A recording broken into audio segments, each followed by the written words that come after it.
Baldur Þórhallsson, stjórnmálafræðiprófessor og forsetaframbjóðandi, vertu velkomin til mín í spjallið.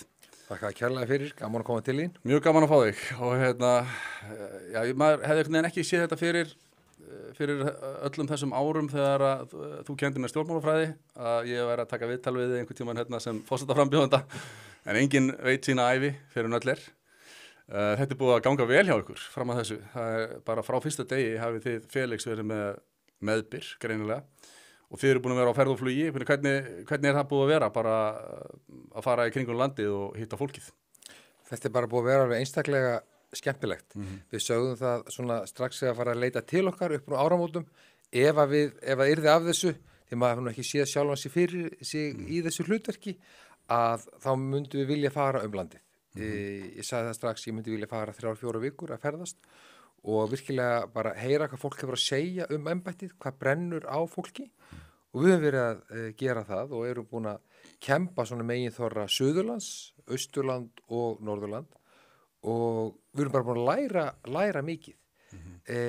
Fólk er að ræða önnur mál á landsbyggðinni, heldur hér á stóru höfuðborgarsvæðinu, leggja áherslur á önnur mál og svo er bara svo dásamlegt að sjá alltaf þessa uppbyggingu sem er í gangi. Við erum búin að þræða þekkingasetrin, það sem er fjölskrúðugt atvinnulíf og mikil nýsköpun, til dæmis á Höfn og Neskaupstað og Húsavík.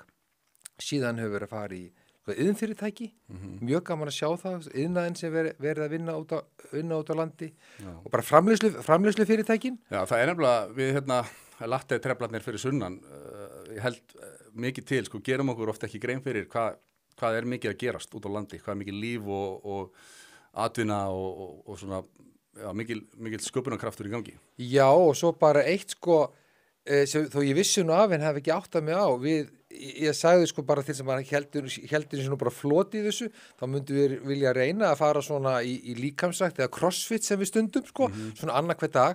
Heyrðu, það eru bara þessar fínu crossfit stöðvar í öðru hvoru byggðarlagi, bara gríðarlega flottar, reknar yfir þetta ungu fólki, pörum, sem eru bara búin að byggja upp svona litla íþróttaaðstöðu eða svona stóru íþróttaaðstöðu sem bara viðbótið það sem er á staðnum og þarna er bara 20 ungs fólks að stunda sínar íþróttir og þetta er líka svo mikið var hluti af samfélaginu að fólk geti stundaðar íþróttir sem var langa til þess að stunda út á landi og það er orðið þannig að fólk getur gert þetta.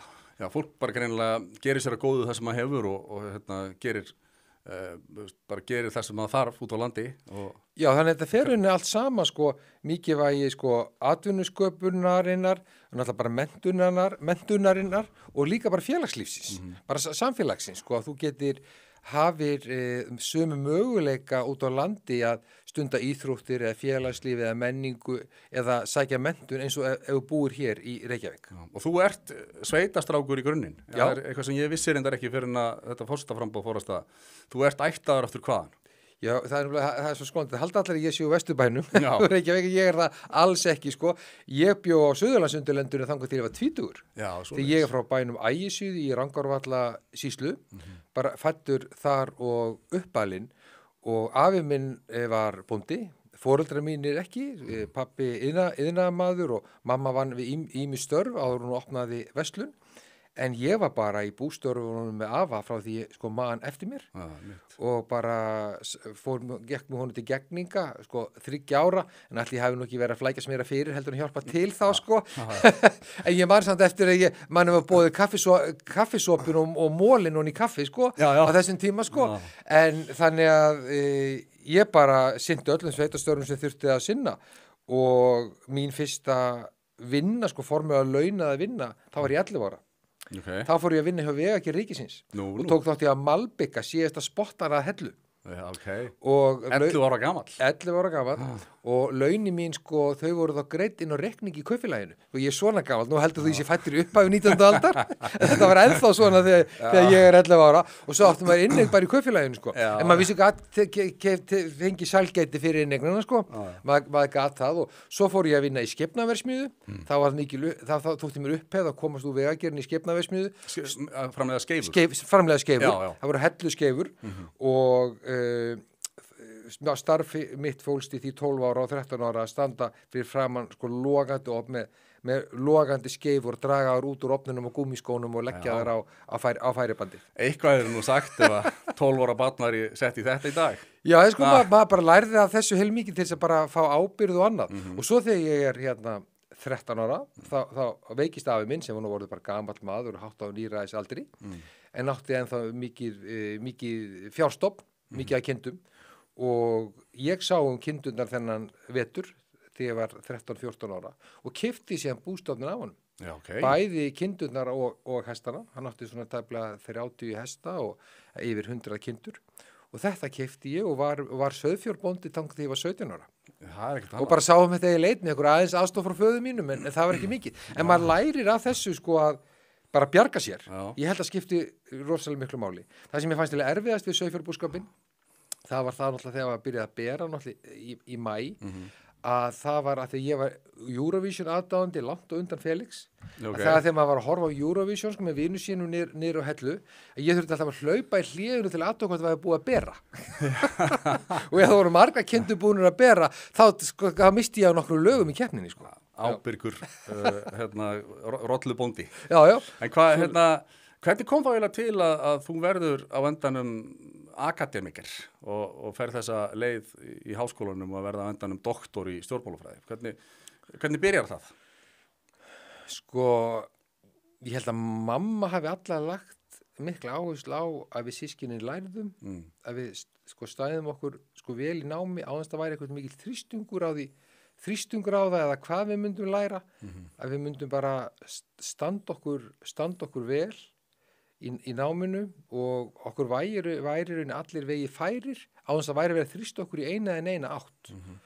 Við vorum bara svona óskup venjuleg fjölskylda út á landi en það var hins vegar mjög mikið rætt stjórnmál heimilinu og í minni ætt þarna í Ægisíðu og í Rangárþingi sko það rifist stjórnmálin sko frá því að menn vakna á mótnanum þannig að menn leggjast á kottan á kvöldin. Já. Og eru þetta ekki allt framsóknarmenn hann í sveitinni eða hvað? Hvernig var það þá? Nei, ekki minni fjölskyldu. Það er eiginlega nánast og ég vorum allir nánast sjálfstæðismenn. Já. Mikið af sjálfstæðismönnum. Já. Þetta var náttúrulega í Hellu sem var höfuðvígi Ingólfs Jónssons heitins ráðherra og þingmanns sjálfstæðisflokksins. Það var Hvolsvöllur meira þarna fyrir austan sem var framsóknar svona þing en það var mikið rætt pólitíkin þó að menn væri í sama kannski flokki þá var mikið rætt stjórnmálin og þjóðmálin almennt og ég bara fekk mikið áhuga strax á þessum þjóðmálum. Ég bara 10 ára ég fann að lesa allar fréttir alþjóðamál og íslensk stjórnmál í Morgunblaðinu, fylgjast með þessu þáttum í sjónvarpinu, Kastljósi og öðru þáttum sem voru í sjónvarpinu. Hafði bara strax mikið áhuga á þessu. Og þessum tíma voru líka, það var forsíða Morgunblaðsins alltaf undirlög, sko, það voru bara erlendar fréttir af sviði stjórnmáluna. Já, og ég man það, líklega þegar þú varst einmitt í námi, sko, þá gæti ég ennþá nota Morgunblaðið til þess að ræða alþjóðamálin því að svona, ég man það því ég var að byrja að kenna stjórnmálafræði þá var svona helmingur nemenda búin að minnst sjá forsíðu Morgunblaðsins alþjóðamálin. Já, en sko, svo fer ég þetta eftir grunnskóla þá fer ég í menntaskólan að Laugarvatni sem raunir bara uppsveitum Árnessýslu og þar vorum við alltaf svona í halva mánuð og fórum að svona langa helgi heim og þar voru líka þjóðfélagsmálin og stjórnmálin mikið rædd. Þar þjálfaðist maður mjög mikið í umræðum stjórnmál og þar náttúrulega voru fólk, má maður ekki segja allra flokka kvikindi, fólk sem studdi alla flokka og mikið tekist á og mikið rætti. Það var samt gert á þann hátt að við bárum virðingu fyrir hvort öðru. Og varst þú á þessum tíma orðin pólitískur eða sem sagt svona farin að draga einhverja línur í pólitíkinni, hvað þú stæðir? Já, ég var mjög pólitískur. Ég hefði mjög sterkar skoðanir. Og varstu þá sjálfstæðismaður eins og fjölskyldan þá? Já, ég var það eins og fjölskyldan sko. Og ég hafði síðan alltaf sérstakann áhuga á alþjóðamálunum og kannski var það forsíða Morgunblaðsins, ég veit ekki, en fylgdist gríðarlega mikið með þeim og reynda að kynna mér allt sem ég gat á þessum árum Bandaríkin og Sovjetríkin og kalda stríðið, reynda að grúska og lesa þessi mál og og hafði allt á hornum mér gagnvart svona einræðis og harðstjórnar ríkjum eins og var Eins og var línan í Morgunblaðinu. Já, eins og var í Sovjetríkjunum skelfilegt ástand. Algjörlega. Og ég man það sko, og ég man það bara þegar sko verkalýðshreyfingin í Póllandi sko að gera uppreist eða mótmæla sko 82, þá ég 14 ára og þá setur sko kommunistastjórnin í Póllandi sko neyðarlög. Mér fannst það svo agalegt að ég eiginlega lagðist í rúmi á þunglindi við þess. Fannst til með verkalýðum Já, ég var þannig skil, því ég var bara svo mikil, ég var svo bara strax einhvern veginn orðið bara svona samfærðu mannréttinda sinni, frelsis sinni. Ég var líka til dæmis alla 9. áratuginn að tala fyrir frjálsu útvarpi. Að ríkisútvarpið hefði ekki einkarekstur á að reka útvarp og sjónvarp. Þetta var mér mikið kappsmál, bara í hlutverki bara frelsisins og málfrelsisins. Sama var bara lögleiðingu sko raunni bara bjórsins, að ekki vera að banna fólki ákveðna hluti, frekar þá bara fræða. Þú ert ungur frjálshyggjumaður mikill. Frjálsi, ég svona, sko, kannski bara talsmaður frelsis, myndi ég frekar vilja. Frelsi einstaklingsins, virðingu fyrir frelsi einstaklingsins og allir fá að njóta sín á sínum forsendum og ekki að við maður stjórna með boði og bönnum. Það ótrúlegt að þú hafi vilst síðan inn í samfylkinguna síðar á lífsleginni. Svona getum við að tekið feilspor, ég að grínast. Nei, já, svo náttúrulega sko, þú nefnir það sko, síðan er það nálega vatni og fer síðan í háskóla og nefn stjórnmálafræði. Já, í HÍ, Háskóla Íslands, lærir stjórnmálafræði. Það var liggur síðan leiðin beint til Bretlands. Það sem ég í rauninni 4 ár í meistarnámi og doktorsnámi. Við hvaða skóla? Essex, háskólinni Essex, rétt fyrir norðan London, og þar kem ég 92, það þegar Thatcher rauninni nýfarin frá völdun og John Major forsætisráðherra og það var rauninni allt í kalda kolum í bersku stjórnmálum. Sko, íhaldsflokkurinn var í svakal erfiðum málum og það var eiginlega sko sviðin jörð eftir íhaldsflokkin. Var það, já?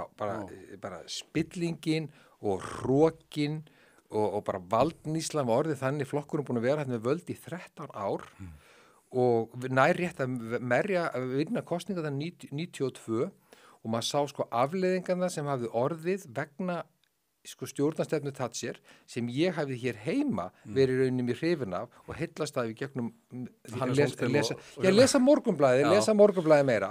Svo komur náttúrulega afleiðingar það síðar í ljós, sko, auðvitað þurfti að gera ákveðna strúktúrbreytingar á bresku samfélagi, auðvitað þurfti að loka þessu kolamálum, stálsmiðjum sem voru við reknað með tapi og ríki var að greiða niður, auðvitað gekk þetta ekkert lengur, en það var ekki verið að taka þá sem það fjallu bara niður í fátæktra gildruna þegar þetta gerðist. Það gríðarlega óánægði með Thatcher sko á meðal vinstrimanna í Bretlandi og verkamanna og svo framvegis en maður svona einhvern veginn hefur samt alltaf haft þá tilfinningu að hún á samt Ronald Reagan í Bandaríkjunum hafi leitt svona ákveðna strauma til góðs í þessum löndum. Ég sko að mörguleiti og sérstaklega líka kannski alþjóðamálunum en svo þegar maður sko maður var náttúrulega meira að sjá hér heima, meira að sjá sko Reagan og Thatcher hvað þið voru að gera í alþjóðamálunum sem var mjög gott, en svo kemur maður til Bretlands og fer að sjá sko hvernig íhaldsflokkurinn var sko bara að berja á hinsegin fólki.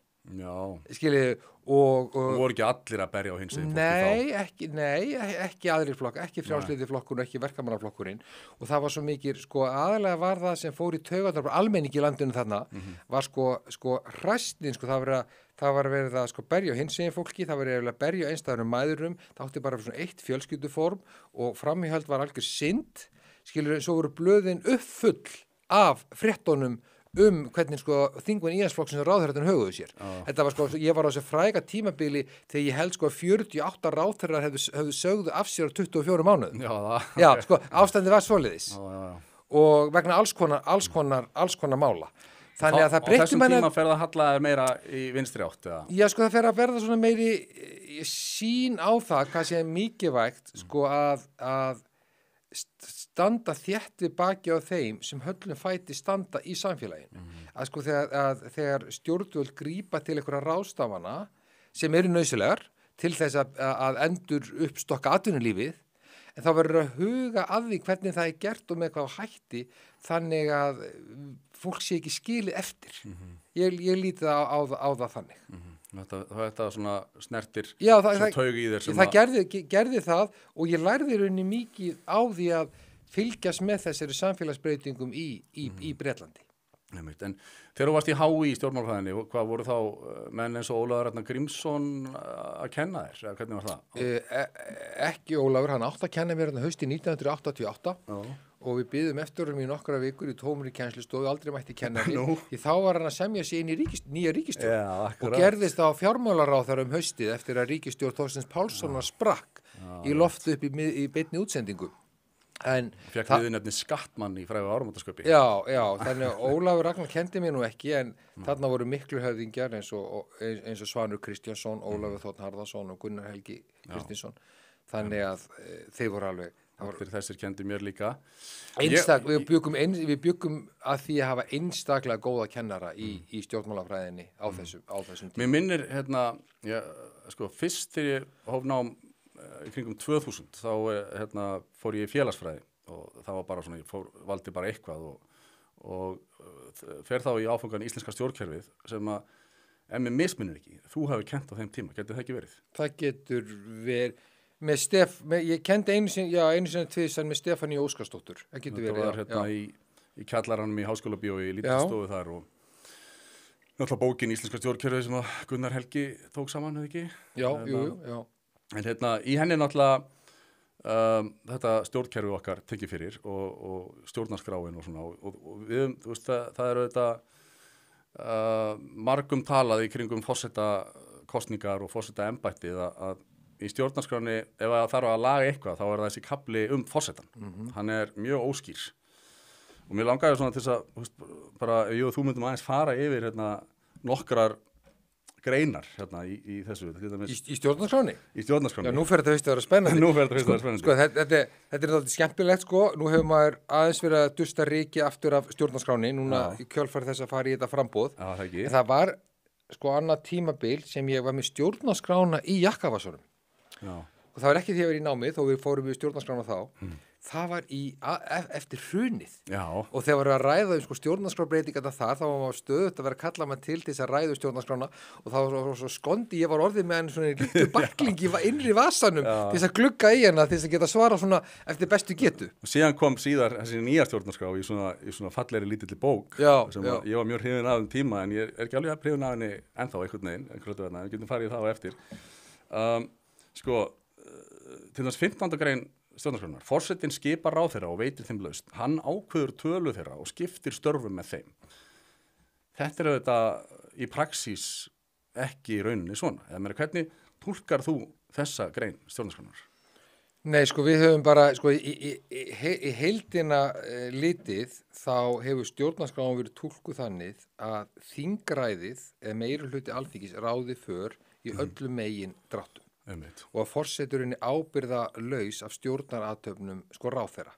Það er henni þingið og framkvæmdavaldið sem stýrir för í allri dagstaglegri löggjöf en það segir líka á öðrum stað að þingið og forseti fari saman með löggjafavaldið og þá kemur inn í þetta mikilvæga ákvæðu málskotsréttin að menn telji ég held sér það er sátt það í íslensku samfélagi að forseti hafi heimil til þess að neita skrifundu lög En ég er bara velta fyrir mér því að stendur forsetin ákveður tölu ráðherrana og skiptir störfum með þeim að nú er eins og til dæmis þegar að 27. greinin var virkið á Ólafur Ragnari þá töldu margir fram að því að það væri bara dautt ákvæði í stjórnarskráni en svo bara grípur hann til þessa og þá er þetta bara ljóslifandi. Ég meina, eru þarna einhverja greinar sem að forseti á Bessastöðum gæti bara allt í einu tekið upp og öllum óvörum og það er nú alltaf ég að ákveða hvað eru margir ráðherrar í þessari ríkisstjórn. Ég er með réttinn til þess úr stjórnarskrá lýðveldisins. Hvernig eiginlega það myndi það er líka ákvæði í stjórnarskráni að forseti megi leggja fram lög á þinginu sem hefur til dæmis bara Nákvæmlega. sem hefur ekki verið virkjað.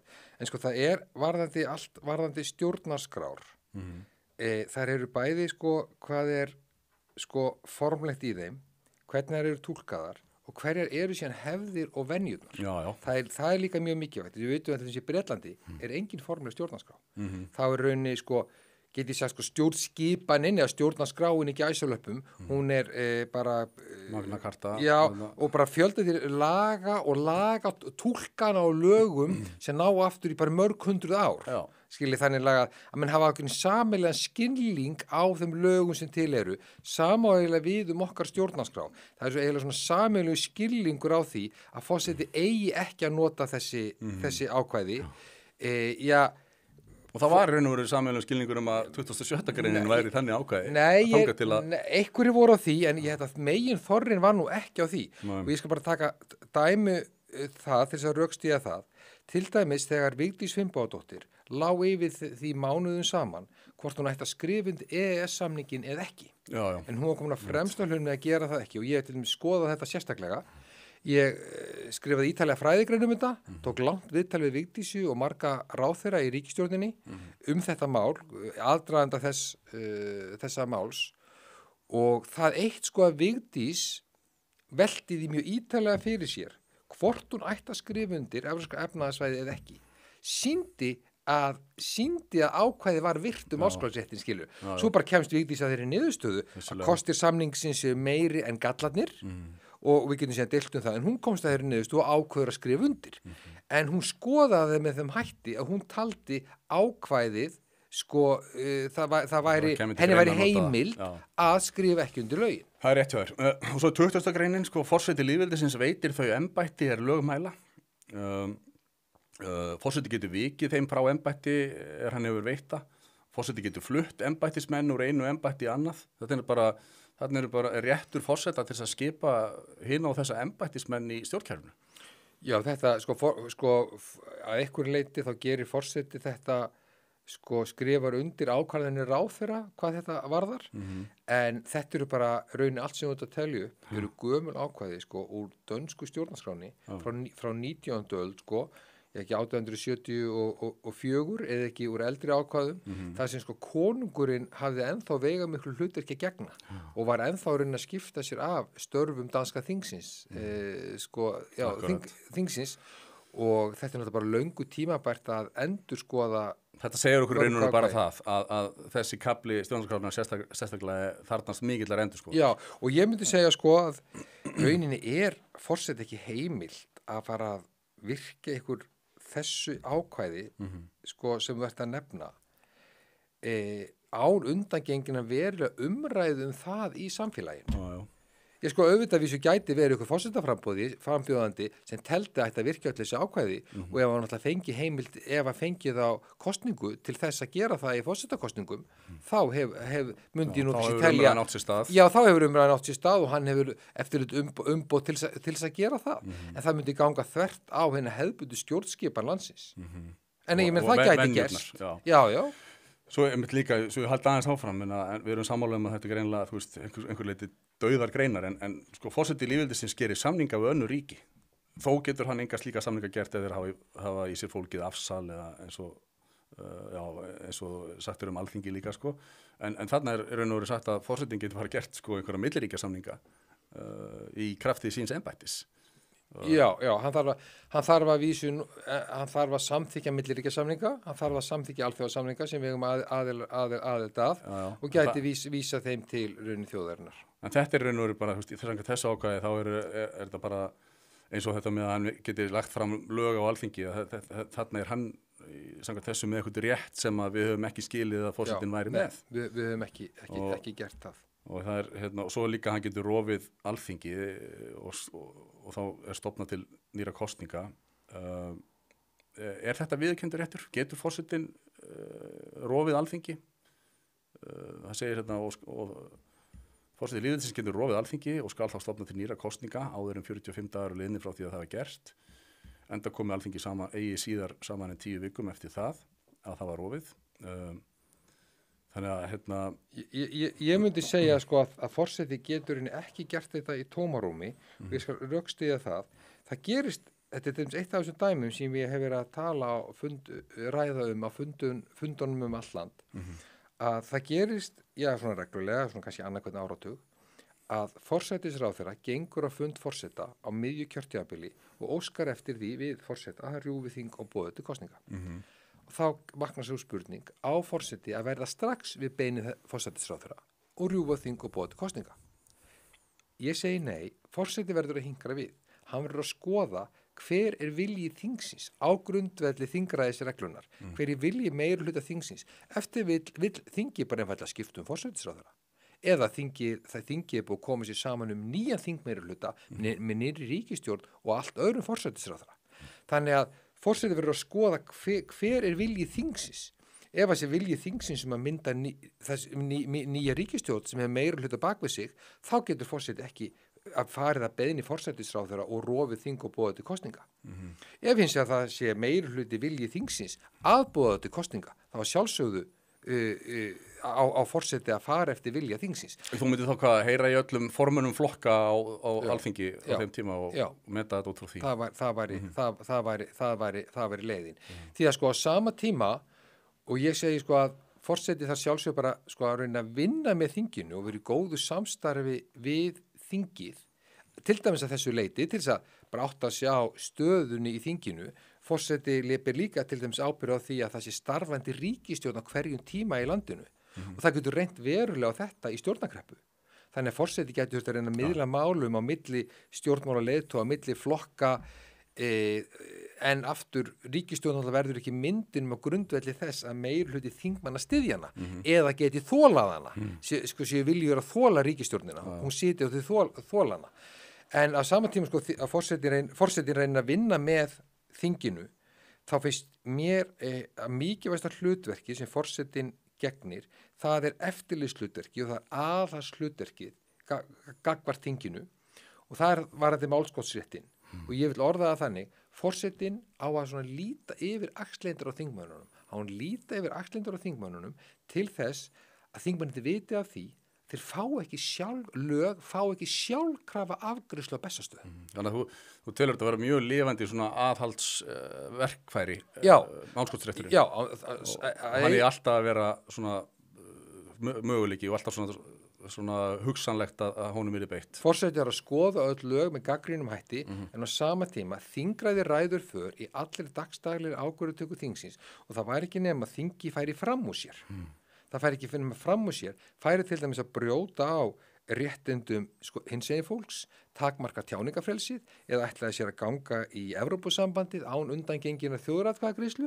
Það var sem ekki breyting á stjórnskipaninni. Þetta er til dæmis mál sem mér finnist að ætti að vísa beint til þjóðarinnar í loka afgreiðslu.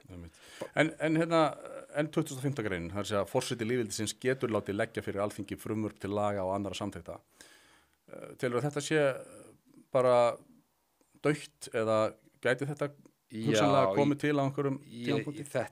Ég myndi aldrei beita þessu ákvæði, það væri svo mikið gjörbreyting á stjórnskipan landsins. Þá væri við komið með eitthvað svona áttina forsetaþingræði sem engin umræða hefur verið í samfélaginu að taka upp. Og svo er 2008 greinin þegar að brýna nauðsyn ber til, getur forsetin gefið út bráðabirgðalög? Það er aftur á grundvelli ríkisstjórnarinnar. Forseti gerir þetta beiðni ríkisstjórnar. Það væri bara svo mikið inngrip inn í okkar hefðir og venjur og hvernig við höfum rekið samfélagið að það þyrfti miklu meiri bara umræðu til. En hvað heldur að myndi gerast? Þú ert þessara skoðunar. Ég er alveg vissum að til dæmis Arnar Þór Jónsson er annarra skoðunar. Ég segi þetta án ábyrgðar, ég hef ekki fengið, mér finnst það bara svona einhvern veginn á hans svona málflutningi. Ef hann til dæmis væri allt í einu forseti á Bessastöðum og það kemur allt í einu bara, hér hefur forseti Íslands ákveðið að leggja fram frumvarp til laga á Alþingi. Þetta er algjörlega skýr réttur forsetans samkvæmt 25. grein stjórnarskrárinnar.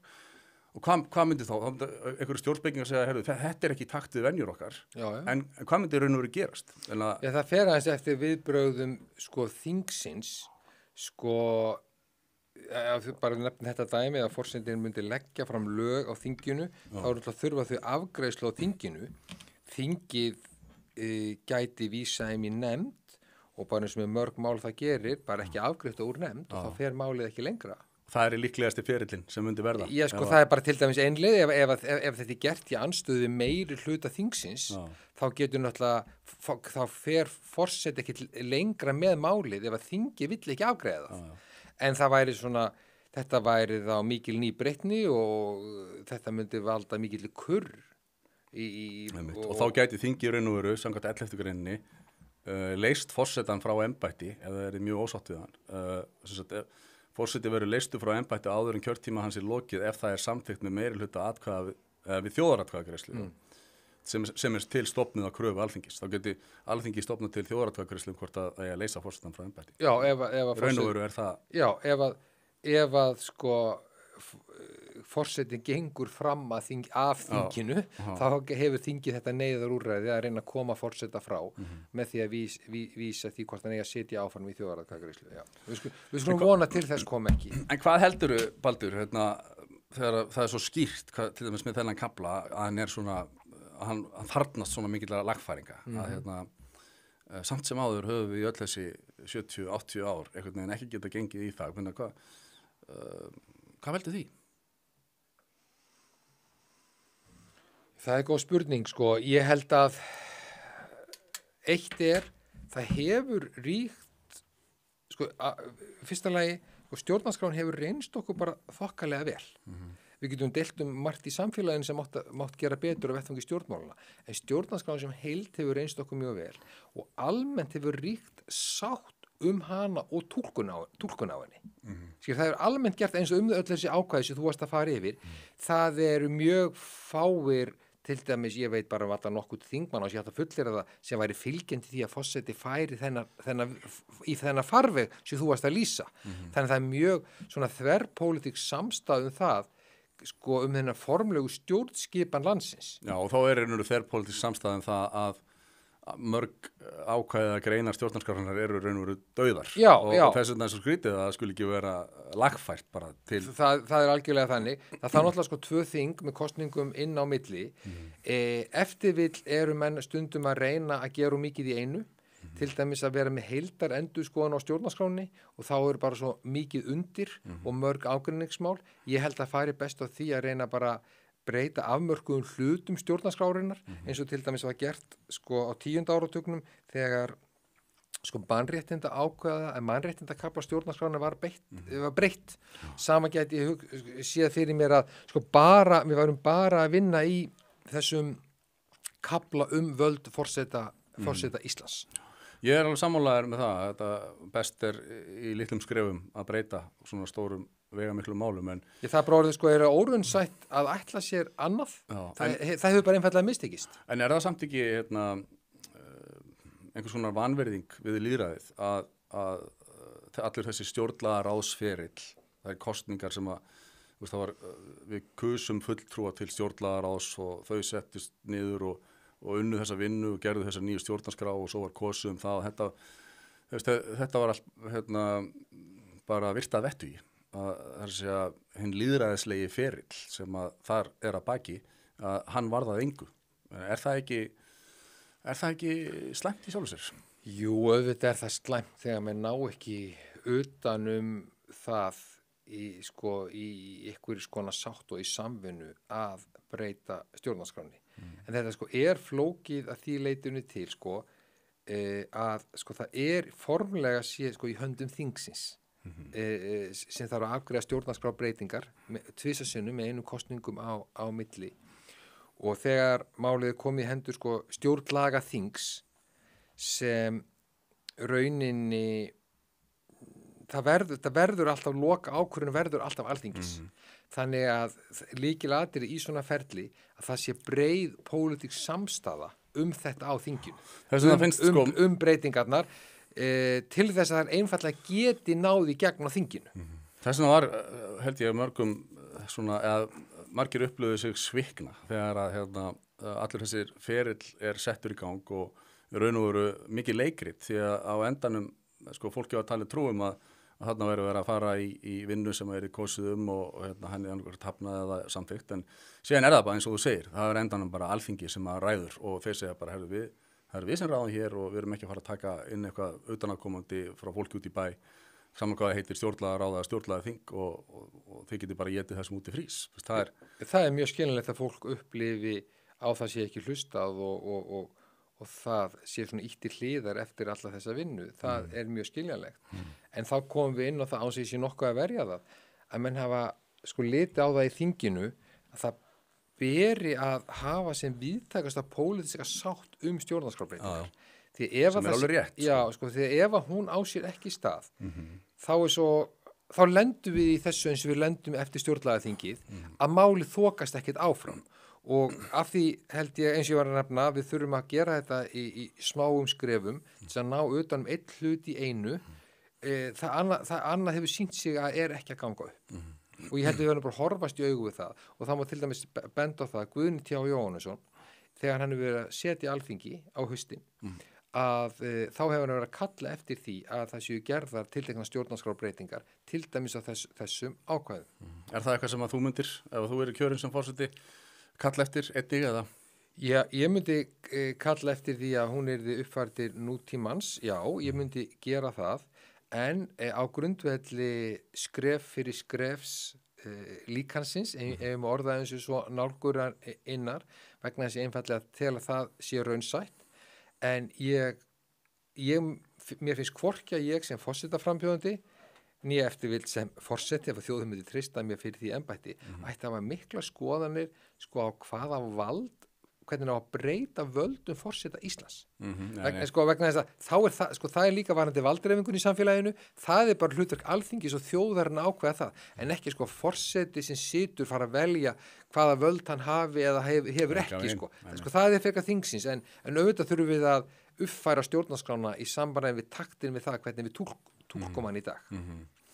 Langar að spyrja aðeins út í, sko, það er auðvitað að því þú ert í þessari stöðu núna að gefa kostaðar í þetta mikilvæga embætti, að það verið að grafa upp mál úr fortíðinni og þú hefur verið spurður mikið út í afstöðina í Icesave-málunum svo kallega og reynda núna bara rétt fyrir helgi varstu í viðtali hjá MBL þar sem að þú ert á endanum sko spurður hvernig þú sjálfur greiddir atkvæði í þessum kosningum og þar segir að þú bara hreinlega munir það ekki.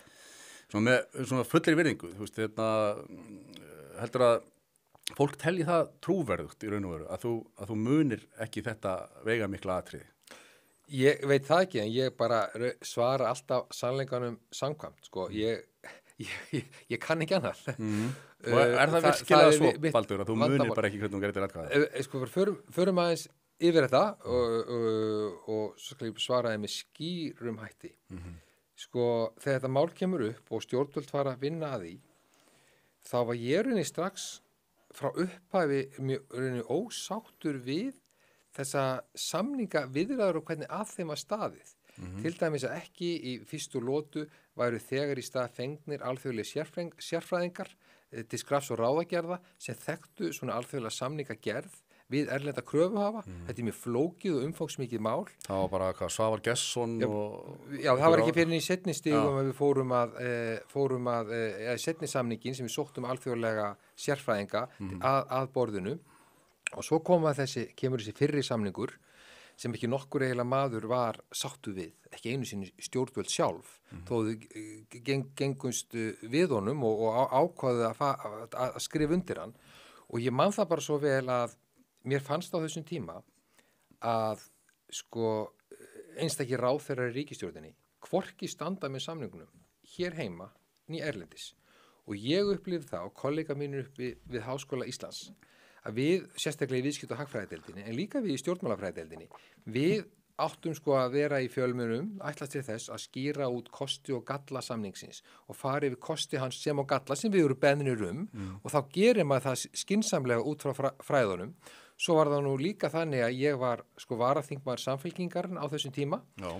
Fór nú bara nokkra daga á þing, sko, ég held að ég telja á þingunum 2 handa hvað ég satt marga daga á þingi, en var bara svona varamanna bekknum og ég upplifiði þrýsting á því að styðja við samningana, við samninguna út af því en á sama tíma og mér fannst sko einstakar ráðherrar flokksins ekki vera að gera það því þeir ætluðu ekki að skaðast á því að fara inn í þessu umræðu fyrsta samningi sem í rauninni engum fannst góðum og ég held ekki einu þeim sjálfum.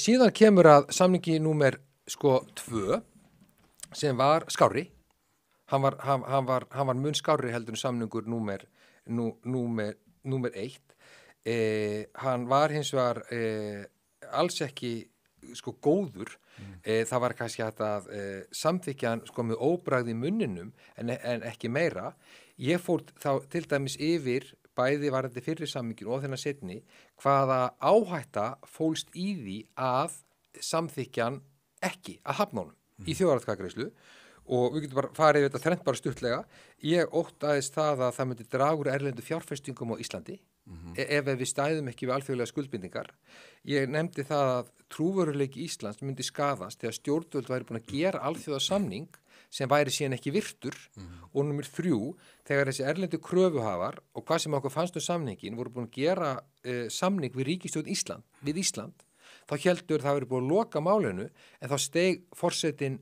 inn í, vísu réttilega, en hann steig inn í og það kom öllum okkar erlendu samningsaðilum mjög óvart. Þeir hefðu ekki áttuð þessi á málskotsréttinum sem var þarna virkur. Þannig að þetta skapaði allt sko verulega miklu óvissu og vekti stöðu Íslands tímabundið í alþjóðamál. Og það var reynur bara það sem þú sagðir. Bara fór algjörlega yfir þetta og ég bara man það svo vel í þessum setna samningi. Ég hugsaði, samningurinn er skárri en það langaði engum að samþykja þetta og ég var bara allan tíman í efins það hvort ég ætti að segja já sko út af þessum áhættunum sem fólst í því að samþykja hann ekki eða skila auðu og ég velti því mikið fyrir mér allt fram á bara síðasta dag og ég bara einfallega, í sannleika sagt, ég bara man ekki hvað ég gerði og ef ég hefði sagt eitthvað annað í viðtalinu við Spursmál á Morgunblaðinu fyrir helgi, þá hefði ég sagt ósatt. Þá hefði ég bara sagt ósatt og ég get bara ekki... Þú manst eftir að það kom til greina tvennt mögulegt að það var annarkvort að sitja hjá Já, eða greiða í seinni samningum eða greiða atkvæðum eða samþykjan með stjórnarmeirihlutanum sem að þú Já, bara í þjóðaratkvæðagreiðslu ég var ekkert í þinginu, ég kom ekki nálægt störfunum og þingi, kom ekki nálægt þessu samningi ég var bara algjörðu aukaleikari þarna skilur, ég kom ekkert að því en það var bara algjörlega, það var að samþykja seinni samningin eða skila auðu og allt fram á síðasta dag var ég að velta þessu fyrir mér og ég bara einfallega bara man ekki hvað ég gerði og ég kannski bara einfallega og heiðarlegur fyrir þessa kosningabaráttu því ef ég hefði sagt eitthvað annað hefði ég bara ekki sagt satt og mér finnst bara heiðarlegast að bara koma alltaf bara hreint fram og ég myndi eins og segja það að sko að sjálfsögðu í embætti forseta Íslands myndi ég alla tíð hafa heildarhagsmuni þjóðarinnar í huga og ég mun lofa því að segja alltaf satt eins og ég var að gera í þessu tilfelli. Þannig ef við sjóum þetta niður þá er raun og veru vegna þess að þú manst bara að það kom til greina hjá þér að sitja hjá eða skila auðu að þá hreinlega manst ekki hvað var það á endanum hvort ég gerði með því að skila auðu það var þannig það var þannig og sko það var náttúrulega svo skemmtilegt sko í gærkvöldi var ég að ræða við sko blaðamann sem hafði verið á kafi í þessum málum líka og hann mundi ekki heldur hvað hann hafi gert þó að blaðamaðurinn hefði haft allt líka hortnum sér og þá fórum við sko bara veltaði fyrir okkur af því ég sko hef skrifað nokkra fræðigreinur þetta og maður var náttúrulega maður var að fylgjast með umræðinni bara daginn út og daginn inn í samfélaginu og auðvitað voru þessi mál erfið fyrir mann skilurðu þetta var allt saman sem pirraði þetta við mann fólk óttaðist bara stöðu Íslands í samfélagi þjóðana við óttuðum sko fjárhag landsins við óttuðum fjárhag heimilana það var alltaf einhvern undir en þegar maður er að vinna svona í fræðunum eða þessi blaðamaður þá einhvern tekur maður sjálfa sig út úr benginu og maður er einhvern veginn bara svona að horfa meira heildarmyndina þegar ég er að skrifa fræðigreinar er ég aldrei að skrifa neitt mig persónulega ég var bara að greina sko stjórnmálin og afstöðu sko stjórnmálaflokkana til samningana En þá ef þú hefðir setið í embætti forseta Íslands á Bessastöðum á þessum tíma þegar þetta á sér stað þá hefur þú litið á þessa sömu hagsmuni eða sko þessa möguleika sem að eru til þess að þetta myndi skerða trúveruleika Íslands á erlendu grundu og samningsaðalar upplýðu sér svikna og erlend fjárfesting geti ekki treyst sér til að koma til landsins og svona. Meina þá, ef þú hefðir setið í þessu embætti þá, hefðir þá væntanlega ekki farið sömu leið og Ólafur Ragnar. Þú hefur hugsað bara, ég get ekki verið að skerast inn í leikinn hérna, við verðum að passa upp á trúveruleika Íslands. En það annað sem kemur inn og þegar, sko það allt annað að benda á svona hlutin sem fræðimaður eða taka ákvörðun það sem forseti Íslands. Forseti Íslands verður alltaf að hafa heildarhagsmuni þjóðarinnar í huga. Og ef að forsetinn á þessu tíma mata svo að samningurinn væri svo íþyngjandi fyrir íslenska þjóð og íslenska almenning, svo íþyngjandi að það myndi valda verulegum skaða næstu áratugi, þá myndi ég segja, ef fórsetið matstöðuna þannig, þá varð hann að vísa málunum til þjóðarinnar, til loka afgreiðslu. Hann var kannski ekki beint að segja hvað þjóðin ætti að gera, af eða á, hann var þess að segja, ef að þjóðin ætlar að taka á sig þessar miklu byrðar, þá verður hún að ákveða það, ekki þingheimur. Já, hún verður að samþykja það sjálf. Og þess vegna fannst mér raunar við rétt hjá Ólafi Ragnari og ég af alla tíð á því að Ólafur Ragnar hafði fulla rétt og bara rétt hjá honum að vísa báðum málunum til þjóðarinnar út frá þessu að þjóðin verður sjálf að ákveða hvort hann ætlar að taka þá áhættu að leggja á þess að byrðar á sig. Það er mér mikilvægt án þess að taka formlega afstöðu til þess. Þannig að þetta stendur forsetinn á verði og vísar málunum til þjóðarinnar og hún bara metur það síðan sjálf. Og í raun og veru, sko, á endanum náttúrulega þrátt fyrir að einhverjir hefur orðið brjálaðir á hinum endanum þegar að þetta gerist fyrst sinn að þá verður þetta til mikils haps fyrir íslensku þjóðina og málin þróast einhvern veginn á besta veg út frá þessu. Já, en sko það er ekki, þið gerðu það sko, en við megum hefðum ekki gleyma því og dusta bara ryki yfir það að allt þetta æsemál, það skapaði áralanga óvissu í íslensku samfélagi og það leiði langu tími þá við vissum að sko þrotabú bankana ætti fyrir skuldunum og það leiði líka langu tími þangað til að dómstóll EFTA úrskurðaði í málinu og það var ekki fyrir en þá dómsúrskurði kemur að málið er frá, skiljiði, og nú það löngu frá, en þannig þetta skapaði verulega óvissu og við bara munum það leið engum vel með þetta mál í samfélaginu.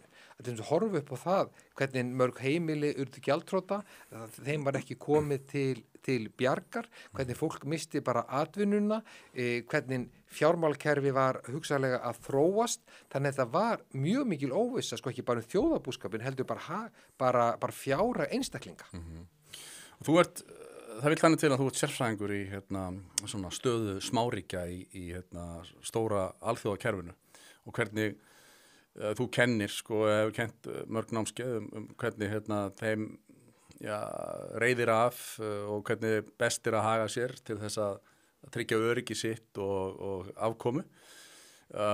Myndirðu segja að þessi ákvörðun okkar sko hafi til lengri tíma litið, nú þegar við vitum allt meina þetta væntanlega var þetta gott skref þrátt fyrir að hafa þetta smáríki hafi reitt marga til reiði að á endanum þá erum við stöndum við keik og fáum einhvers konar virðingu að lokum frá hinum stóru ríkjónum sem við vorum í basli við.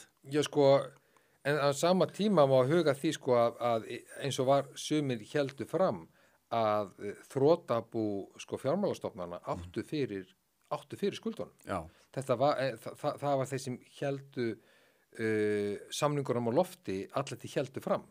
Skilurðu, og það var meðal hans ástæði fyrir því að þeir vildu samt að skattgreiðendur myndi tryggja þetta já, til öryggis ef það var ekki til staðar. Þess vegna velti ég fyrir mér að greiða atkvæði með samningunum en eins og þú sagði að skattgreiðendur myndi tryggja það ef það svo var ekki og þar var efinn og það var prinsipið sem var ekki hægt að þar kom efinn hvort að maður gæti samþykkt samningin sko samþykktan eða skilað auðu, skilurðu. Þar akkurat kemur efinn sem ég held að allir landsmenn voru að velta fyrir sér.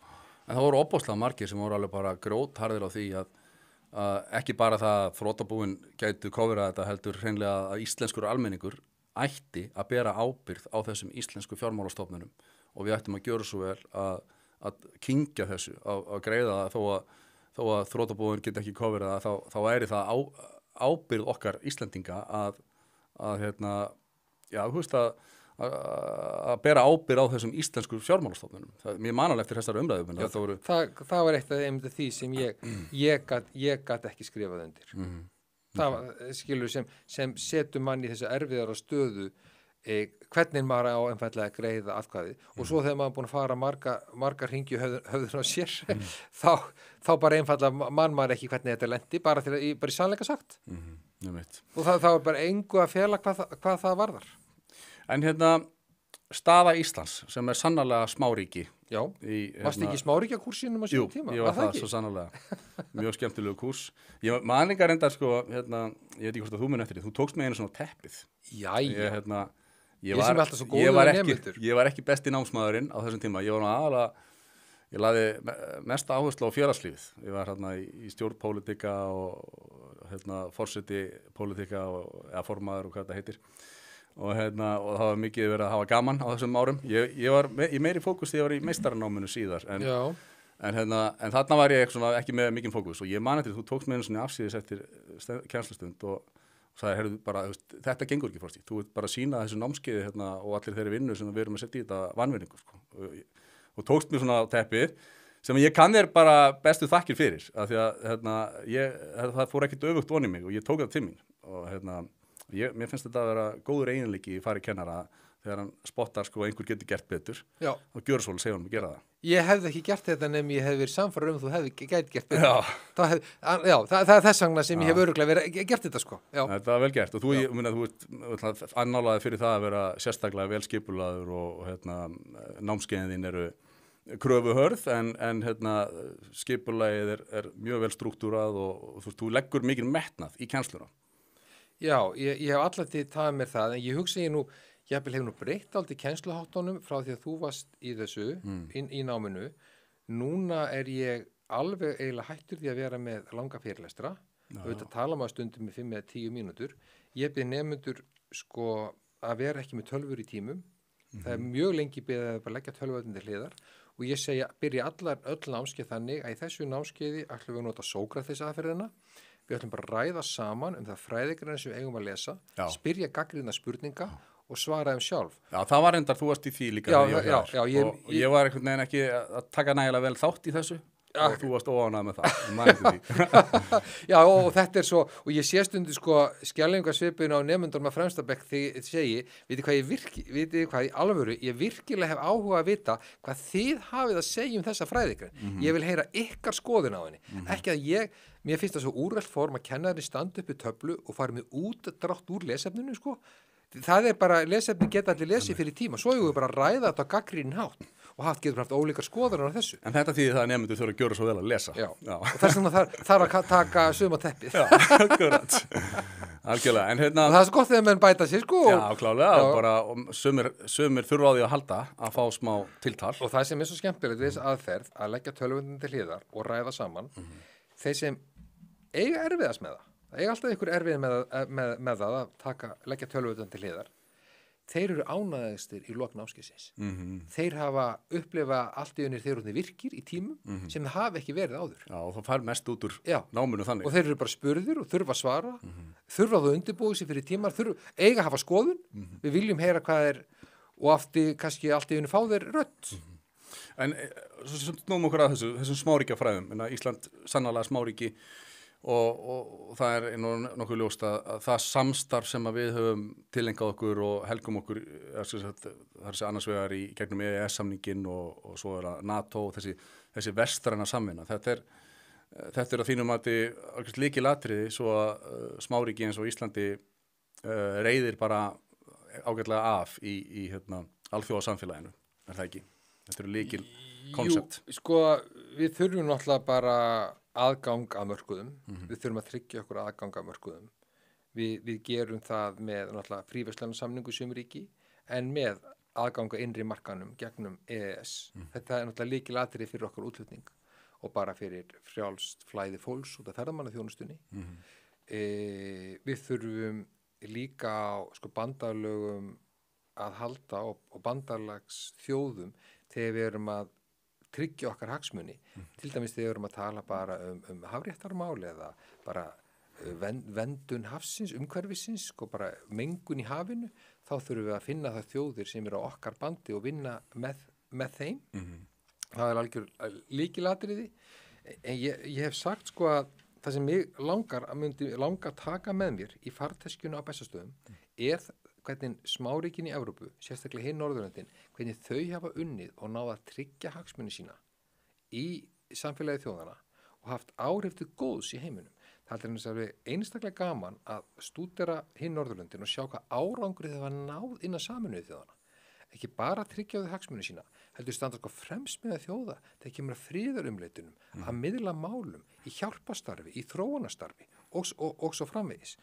Og hvernig hafa þau skapað sér þessa stöðu? Já, það er kannski einmitt þrennt sem þarf að gera.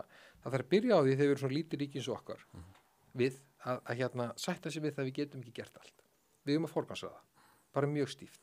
Við getum til dæmis eins og við erum að gera forgangsraða í jafnréttismálum eða við getum forgangsraða því að horfa á sjálfbára nýtingu náttúruauðlinda en náttúrulega svo lengi sem við göngum ekki á auðlindirnar. Forgangsraða þessum málaflokkum. Þegar við erum búin að forgangsraða til dæmis þessum, þá þurfum við að vinna heimavinnun okkar. Það er lykilatriði.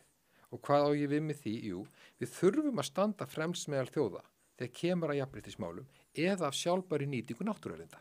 Því ef við gerum það ekki, þá er hólur hljómur í málflutningunum.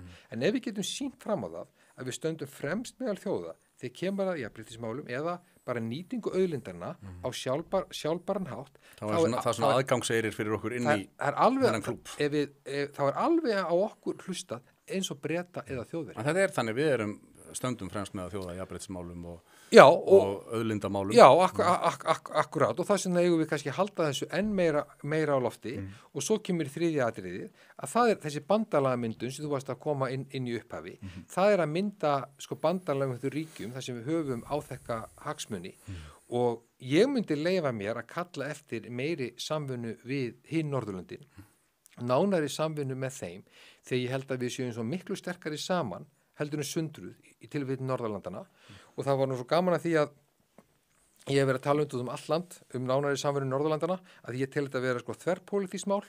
Það er samstöð þetta íslensku samfélagi menn vilja vinna nána með hinu Norðurlandunum og ég held maður sé ekki að fara inn í flokkspólitíkina hvað það varðar og núna bara mánudaginn síðast að koma út ný skýrsla á vegum Norðurlandaráðs það sem að því það aðeins verið að breyta gamla sáttmálunum í Norðurlandaráði. Það sem kallað er eftir nánari samvinnu Norðurlandana þegar kemur að loftslagsmálum, umhverfisvernd, friðarmálum og almannaöryggi. Akkurat að færa Norðurlandasamvinnuna yfir á þessa samvinnusvið, ekki það að ég er að skapa ykkur að búa til ykkur að sér löggjöf sem við erum að innleiða, heldur bara grundvelli samvinnuna. Getur forsetaembættið leikið eitthvað hlutverk í nánari samvinnu við hinn Norðurlöndin?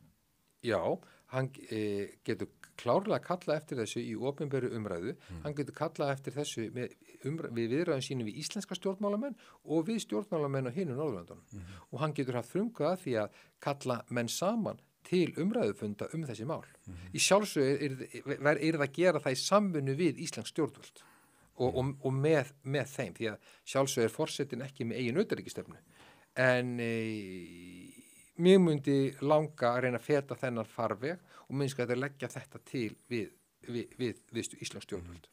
En vera okkar í NATO, hún hefur sko oft á tíðum verið umdeild en mér finnst eins og hún sé að vera umdeildari núna, einhvern veginn mjög óvænt. Ég myndi ekki sjá þennan dag en það er auðvitað tilfinning fólks til dæmis að það sem við sjáum gerast núna í Úkraínu að þar var, okkur er sagt til að byrja með að þar ráðist Pútín inn sko algjörlega svona eins og ekki sagt unprovoked attack sko en þegar betur að gáða þá er það nú reynt ekki alveg svoleiðis. Þetta er búið að gerjast í langan tíma, allavega síðan 2014 og búið að svona fjarma að Pútín og þeim rússnesku mælandi Úkraínumunum í austurhéruðum Úkraínu. Það er búið að geisa styrjöld sem að raun og veru Pútín er bara að stíga inn í þá styrjöld þegar hann fer þarna yfir þessi landamæri sem er auðvitað algjörlega brot á alþjóðalögum að gera það en þetta er ekki algjörlega unprovoked, það er bara hreinlega gengur ekki upp og fólk fara á tilfinninguna að Bandaríkin sé gerandi og leikandi sem að þrói málin með þeim hætti að þau vilji hreinlega styrjöld. Þau vilji kosta til miklum peningum og styrkja hergagnaframleiðendur sem að stýri öllu í Washington með lobbyisma og peningum. Og í raun og veru stríði sem að gæti hafa verið sko bundin endi á fyrir löngu síðan, annarkvort með samningum eða þá hreinlega að styrkja Úkrænum en þannig að þeir gætu unnið þennan gamla ryðga rússneska björn. Það kemur ekki til þess, heldur tilfinningin svo að þeir vilji frekar sko viðhalda löngu stríði og maður færi þess að tilfinningu að þetta sé bara einhvers konar stríðshundur NATO bandaríkjana sem notaður til þess að sko dæla peningum skattgreiðenda inn í hergarnaframleiðendur. Þetta löng ræða hérna hjá mér þá sín sem að ég veit að margir eru svona einhvern veginn að upplifa núna og þetta sé alls ekki bara þetta sko fallega varnarbandalag sem að lagt upp með. Hvaða sín hefur þú á þetta og allt þetta sem ég að segja núna? Sko, í fyrsta lagi þarf ágætt að rifja það upp að eftir fall Berlínarmúrsins og lok kalda stríðsins þá sóttu öll þessi nýfrjálsu ríki í mið- og austur-Evrópu sem lostu undan járnhæl Moskvuveldisins. Þau sóttust þegar í stað eftir inngöngu í NATO. Bæði í NATO og Evrópusambandið. NATO var í fyrstu mjög tregt til þess að hleypa þeim inn og Bandaríkin fóru það fremst í flokki. Já, margir bandaríkir stjórnmálamenn og erindrekar og utanríkisáþerar svo þetta væri algjört glapræði. Já, vildu það ekki en það var mjög stíft ákall þessara ríkja að þeim yrði tryggðar varnir Atlantshafsbandalagsins vegna þess að þau óttuðust rússneska björnin, ekki kannski þá í augnablikinu heldur að honum myndi vaksa ágsmegin í framtíðinni og honum væri aldrei treystandi. Hann myndi alltaf vakna af dvala og það eru rauninni sko Bandaríkin og stjórnvöld í Vestur-Evrópu sem láta undan árarangri beiðni og bón þessara ríkja að ganga inn. Þannig það ekki frumkvæði sko Bandaríkjana eða Vestur-Evrópuríkja að taka þessi ríki inn. Þau verða við bón þeirra að fá skjól hjá þeim. En á sama tíma þá var allavega sko munnlega var rússum lofað að NATO myndi ekki færa sig tommu það eitthvað umdelt 1980, það er nú eitthvað umdelt hvernig það allt saman var sko, en þetta er skýr beiðni hvaðan beiðnin kemur og ríkin láti þarna undan. Ég held að nú að sko tregða Bandaríkjana til þess að styðja fjárhagslega við bakið Úkrænumönnum á síðustu mánuðum, síðustu hálfa ári sýni nú að þeir eru ekki æstir í að reka þarna stríðsfjöl og myndu helst vilja slíðra sverðin og koma á friði. Bandaríkjaþing svo veistu hefur verið mjög tregt til þess að auka fjármagn til stríðsrekstusins og þannig að ég tek nú ekki alveg sko undir það. Er það ekki samt bara tilkomið eins að almenningur er mjög áanaður og republikanar fara gegn demokratum sem vilja meiri peningi í þetta? Nei, það er bara, sko, bara almenningi og stjórnmálamönnum bæði í Vestur-Evrópu og í Bandaríkjunum finnst mjög erfitt að eyða öllum þessum fjármagnum í stríðsreksturinn í Úkraínu. Ég held að þeir myndu allir anda léttar ef þeir þyrftu ekki að gera það. Hann sagði þetta gamli sem var að láta störfum Mitch McConnell, hann sagði sko, þegar hann var spurður út í þetta, sagði sko, þetta er alltaf læg, þessi peningur er ekki að fara, þetta er að fara í bandarísk fyrirtæki sko. Þetta er að fara í BlackRock og ég veit það ekki. Hann fannst bara fínt að vera að ausa pening skattgreiðenda hérna í stríðsmaskinum. En staðan er einfaldlega hins vegar svo, burtséð frá þessu öllu, að við stöndum frammi fyrir nýrri ógn í Evrópu sem við sem lítið ríki verðum að taka tillit til. Ég hef verið að kalla eftir því og byrjaði á því löngu fyrir allsherra innrás Rússlands í Úkraínu að við hugum meira okkar almanna öryggi. Ég hef verið að kalla eftir því að við hugum að okkar fæðuöryggi, okkar orkuöryggi, birgðastöðunni í landinu. Við gættum að sæköflunum að við hugum að því að okkar sem ég kalla heimavarnarliði og almannaöryggi. Þegar ég kalla á heimavarnarliði er ég að tala mikið með þess að styrkja landhelgisgæsluna, að við styrkjum lögregluna, að við styrkjum sveitir sem að tryggja netöryggismál, að við styrkjum björgunarsveitinnar. Allir þessi aðilar hafa miklu hlutverki að gegna þegar kemur bæða náttúruhamförum, bærast gegn náttúruhamförum og líka bara allu almannaöryggi í landinu. Mér finnst þau vant að verulega upp á samtal stjórnvalda við almenning þessi öryggismál. Það var reynt þegar ég að kalla eftir þessari umræðu öryggismál, þá var reynt að taka mig út úr umræðunni með því að skrökva upp á mig að ég vildi stofna her. Ég hef aldrei lagt til að vera stofnaður íslenskur her, ég er alveg persónulega algjörlega mótið að stofna íslenskan her. Ég sá að það var eitthvað að vera að vitna í gammalt viðtal sem ég tók við þig.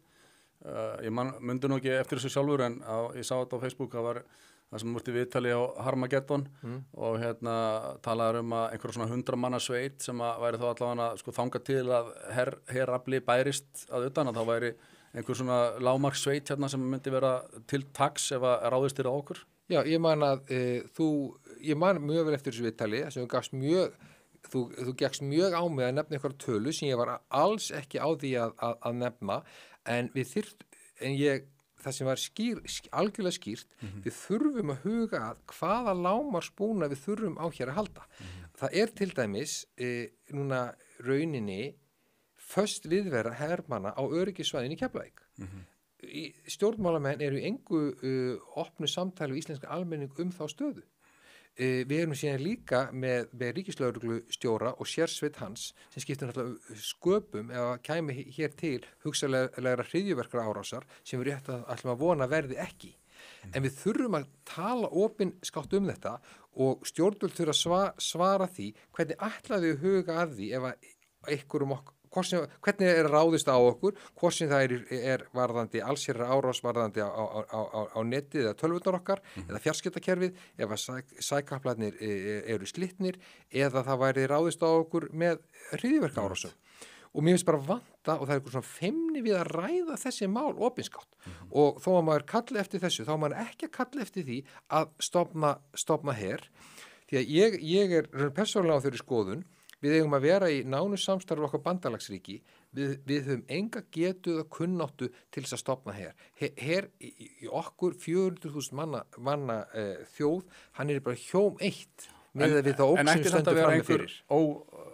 Svona óskilgreind stærð tala af sveit sem gæti vígbúist, vopnast ef að það kemi árás á okkur. Ég aldrei tala fyrir því, heldur vil ég bara heyra hvað stjórnmálamenn hafa að segja, hvert er nákvæmlega hlutverk sérsveitar ríkislögreglustjóra þegar kemur að þessu. Hvað eru allir þeir fjöldi hermanna sem er að gera á öryggissvæðinu í Keflavík að vinna og sinna? Hverju ætla þeir að sinna ef við lendum í einhverju árás eða annað? Við einfallega vitum þetta ekki. Og ég sem er sjálfur að rannsaka þetta og bara rannsaka þetta í áratugi, þessu líka öllu haldið lendi fyrir mér. Já, ég var svolítið hissað, ég var bara í Costco í síðustu viku og ég mætti sveit hermanna, þeir voru 3 bandarskir hermenn merktir Navy og ég spurði þá eru þið are you with the Navy og þau sögust að vera að vinna í stuttan tíma upp á Keflavík. Þeir eru allir í stuttan tíma, það hefur komið fram á Alþingi vegna fyrirspurna þingmanna að það hafa verið fyrir nokkrum árum að það eru þó nokkur fjöldi hermanna á öryggissvæðinu Keflavík á hverjum tíma. Þeir eru ekki með fasta viðveru hins vegar, þeir eru hér í ég veit ekki, daga, vikur, mánuði. Já, við vitum alveg þetta. Akkurat, það sem einfallega ég var að kalla eftir og mér langar líka að heyra frá stjórnvöldu hvernig þau eru að hugsa sér að sinna þessu málum, en þó ég kalla eftir því sem fræðimaður að við viljum bara vita bara þessi fræðimaður eða bara borgar þessu landi, hvernig við að sinna okkar vörnum, þá því þegar ekki að ég sé að kalla eftir einhver tiltæknu herliði. Ok, förum aðeins bara í kjarnan hérna. Baldur Þórhallsson, stjórnmálafræðiprófessor. Hvers vegna vilt þú gefa kostaður í þetta embætti og þú náttúrulega lítur til þess að ná hugsanlega kjöri. Og þú ert líka búin að vera með svona gott fylgi allan tíman síðan þið kynntuð. Reyndar nýjasta könnunin sem er núna þegar við tölum saman, þá er sem sagt Halla Hrund orðin leiðandi, en það er ekki marktækur munur á þér og Höllu í efstu 2 sætunum. og þú ert búin að vera á tímabili, ertu bara að leiða, menn það raunhæfur möguleiki að þú sett að fara að verða forseti Íslands og hvers vegna svona persónlega frá hjartanu, frá þér, hvers vegna vilt þú verða forseti Íslands? Ég áður með raunin þann draum að við landið og þjóðin getur litið á okkur sem eina heild. Við getum litið á okkur öll sem eina heild og hluta þessu samfélagi. Því miður það þannig eftir ferðalag mitt núna landið að fólk upplifi víðast hvar á landinu að þið upplifi að það sé afskekt. Það sé bara afskipt, ætla ég að segja. Og við þurfum að líta á landi sem eina heild, hvort sem það kemur að samgöngumálum, það kemur að heilbrigðismálum, mentamálum eða menningamálum og við þurfum að vinna þessu og mér finnst að forseti geti kallað eftir því að við þjóðin og landið geti hort á það sem sameinar hana, frekar en sundrar, hvar sem menn búa eða hvaða stétt menn eru í. Og ég hef verið að leggja áherslu á mikið vægi málefni barna og ungmenna, mikið vægi mannréttindamála og mikið vægi þess að við nýtum náttúruauðlindirnar okkar á sjálfbæran hátt. Og ég nefni bara fyrsta atriðið. Mér finnst mjög mikilvægt að öll börn og ungmenni eigi möguleika að nýta þau öll góðu tækifæri sem við búum við í þessu samfélagi, en staðan einfallega svo núna að vanlíðan meðan ungs fólks og barna hefur aldrei verið meiri.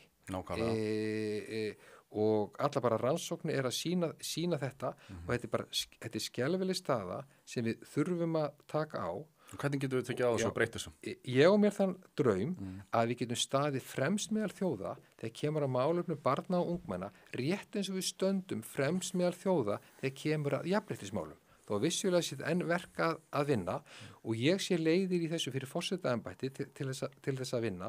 Forseti, mér langar að taka þetta einu skrefi lengra á þess að ganga inn í hlutverk löggjafans eða framkvæmdarvaldsins. Mér langar að ganga inn í það að kalla ólíka hópa fólks saman í samfélaginu sem að vinna að málefni barna og ungmenna. Fólk sem að vinna til dæmis að geðheilbrigðismálum ungs fólks, sem að vinna að bættri líðan ungs fólks, sem að vinna að því að bæta lestur og lesskilings ungs fólks, meðhöndlun þeirra á tungumálunu, þeirra sem að vinna að forvörnum fyrir vegna vímuefnanotkunar ungs fólks og með því að leiða ólíka hópa fólk saman í samfélaginu, til dæmis í bestastaðstofu, segjum svo á sviði bara geðheilbrigðismála eða vanlíðar, það er fullt af góðum einstaklingum og hópum sem að vinna að þessu málum, þá kannski ná við tilteknum samtali og getur fundið ákveðin flöt til þess að taka málið upp á næsta stig. En þú væntanlega hugleitt og svona furðaði á þessu eins og margir, ég meina, hvað telur að hafa farið úrskeiðis? Við erum þetta velmeðuna þjóðfélag sem að almennt í mælingum mælist hamingjusamt þjóðfélag og hér eru góðir tekjumöguleikar þannig þó að allt sé mjög dýrt og svo framvegis. En við erum stöndum mjög framalega í öllum svona hamingjuvísitölum og hvernig og að hafa það gott. En af hverju líður börnunum okkur svona illa? Hvað hefurðu náð að hugsa eitthvað um það? Hvað gæti hafa valdið því? Ég held bara stóra myndi sé að við höfum ekki verið að forgangsraða bara veljiða barna og ungmenni í íslensku samfélagi. Við þurfum að stíga miklu fastar til jarðar til að forgangsraða þessum málaflokki og setja okkur til dæmis það markmið eða bara eiga þann draum að við stöndum fremst meðal þjóða þegar kemur að þessu málaflokki. Þetta byrjar þar. Þegar við erum búin að segja að við viljum allir fá að njóta hæfileika sína, við áttum okkur á vandamálinu og þá eigum við að setja okkur raunin bara mæla með markmið út frá því hverju viljum við ná fram til þess að taka á þessu. Hvort sem þetta varðar síðan aukna netnotkun eða bara samfélagsmiðlanotkun, alls konar samfélagsbreytingar sem að skapa okkur óvissu, en að lokum held ég þetta byggi í því að stjórnmálin þurfa að forgangsraða þessum málaflokki og geta gert það og ég held að forsetaembætti geti hjálpað til hvað þetta varða. Mér langar bara til að nefna dæmi varðandi Vigdís Finnbogadóttur sem ég líti aldrei til í þessum málum, hún forgangsraði til dæmis í jafnréttismálum, hún forgangsraði íslenskunni og náttúruvernd og trjárækt. Og það að Vigdís forgangsraði þessum málum, talaði fyrir þau lón og dón á 9. og 10. áratögnum, það gerði það að verkum að stjórnmálin settu þessi mál á dagskrá. Vigdís setti þessi mál á dagskrá og stjórnmálaflokkunni tóku þau upp. Ef að sé tala þannig frá Bessastöðum að forseta finnist að ég forgangsraða þessu málaflokki, það eigi virkilega taka á mannlegan ungs fólks í samfélaginu, það eigi að vinna gegn vímuefna vandanum, það eigi að vinna að geðheilbrigðismálum ungs fólks, þá er ég svo samfærður það að fólk hlustar og stjórnmálamenn munu hlusta. Ég tala ekki að forseti tekur það skref að kalla ungt fólk og aðra sem eru að vinna að þessum málum saman til að leggja enn meiri áherslu á þetta. Já, sammála, þetta eru góð mál en svona en hvaðan kemur persónlegur metnaður þinn til þess að þú og þín persóna taki þetta hlutverk að sér en ekki einhver annar? Ég hafði ekki séð mig í þessu hlutverki áður en eftir bara mikla hvatningu þá ákvað ég að stíga fram. Við Felix erum að bjóða rauninni fram okkar reynslu, okkar bakgrunn í þessum mannréttindamálum og mannréttindum ungs fólks. Við höfum sjálfur tekið þátt í mannréttindabaráttu í yfir 30 ár en ekki bara réttindum hinsegin fólks, heldur hef ég verið að vinna jafnréttismálum innan Háskóla Íslands. Ég var að tíma stjórnarformaður mannréttindaskrifstofu Íslands, hef komið að mannréttindum allra í samfélaginu. Við erum að bjóða okkar þekkingu og reynslu á þessum sviðum. Mér finnst mikilvægt að á Bessastöðum sitji teymi sem hafi bakgrunn og þekkingu í þeim málum sem það vill sinna. Fyrir utan þetta eins og við vorum að ræða, þá hef ég tilenga bara mína starfsævi í því að skoða hvernig lítið ríki geti tryggt hagsmuni sína í samfélagi þjóðana. Mér langar að taka þetta með mér á Bessastöðum og er að vonast til þess að ég geti bara lagt mitt á vogaskálið þar, hvað bæði þetta varðar til að styrkja stöðu okkar í samfélagi þjóðana sem og að koma góðum málum til leiðast og líka að gæta að aðhaldshlutverkinu með þinginu og það er líkilætrið að mínu mati að forseti má aldrei verða meðvirkur með sitjandi ríkisstjórn eða öðrum valdaöflum í íslensku samfélagi. Og þar kemur bara þekking mín og kannski kennsla í íslenska stjórnkerfinu inn í þetta sem er grundvallaratriði að forseti eigi ekki að vera meðvirkur. Það er engin vafi að bakgrunnur þinn að það sé sem stjórnmálafræðiprófessor, sagan hefur sýnt okkur að það er góður bakgrunnur í þetta tiltekna embætti. En nú eru aldrei fyrr höfum við séð forsetakosningar sem eru svona jafnar á milli, það eru eiginlega 4 aðilar sem eru þarna í toppnum, þó að eru yfirleitt 2 sem eru mest áberandi en þá var Katrín og þú lengi vel. Núna er að Hallar Hund, þetta getur einhvern veginn farið hvernig sem er. Velti fyrir mér að það er margir að hugsa að því að hún kemur svolítið svona eins og óvæntur einhver sem enginn gerir ráð fyrir, Hallar Hund Logadóttir og er núna komin í mjög sterka stöðu. Hefur verið pælt í því hvað er það sem að stýrir árangri hennar sem gerir svona mjög hratt og óvænt? Veistu hvað, við ákváðum strax þegar fólk voru að leita til okkar í byrjun janúar, vorum mjög feimninga hvort þessu, ekki vissum hvort við vildum gera þetta. Ég ákvað strax að ég ætlaði ekki að velta öðrum frambjóðendu fyrir mér og hvort að hverju aðri stígu fram og myndi bjóða sig fram. Af því það snerist öll umræðum það hvort að hugsanlega forsætisráðherra myndi bjóða sig fram. Það var ekkert að flækjast fyrir mér, hvort að forsætisráðherra ætlaði að bjóða sig fram eða ekki. Ég ætlaði bara að svara þessu kalli þessa fólks sem bara leita til okkar út af þekkingu okkar á mannréttindamálum, alþjóðamálum og stjórnskipaninni, horfa bara á það hvað við höfum fram að bjóða, fara með okkar sýn á embættið og í sannleika sagt er ég bara ekkert mikið að velta fyrir mér hvað aðrir er að gera, þeir fjalla um það.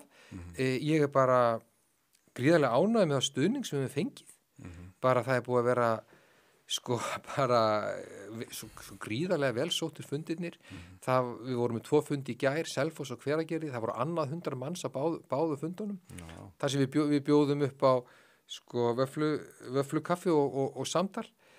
Það voru 250 manns að fundi hjá okkur á Akureyri nýlega. Yfir 100 manns á Höfn og 100 manns á Egilsstöðum, bara alveg dásalegt. Það er mikill meðbyr, það er auðvitað. Já, og þessi bara ég upplifði það, þessi málflutningur okkar, þessi þrjú mál sem ég var nú var að nefna, að fólk tekur undir þetta og líka það ekki síðast en ekki síst að við tölum þannig að landi og þjóðið sé einheilt. Og þannig að, og kannski svona loka spurning þá, veist, ef við leyfum okkur að horfa inn í óorðna framtíð og gefum okkur það að þú náir kjöri, hvað sægir þú fyrir þér að eru svona fyrsta opinbera embættisverkið eða veist bara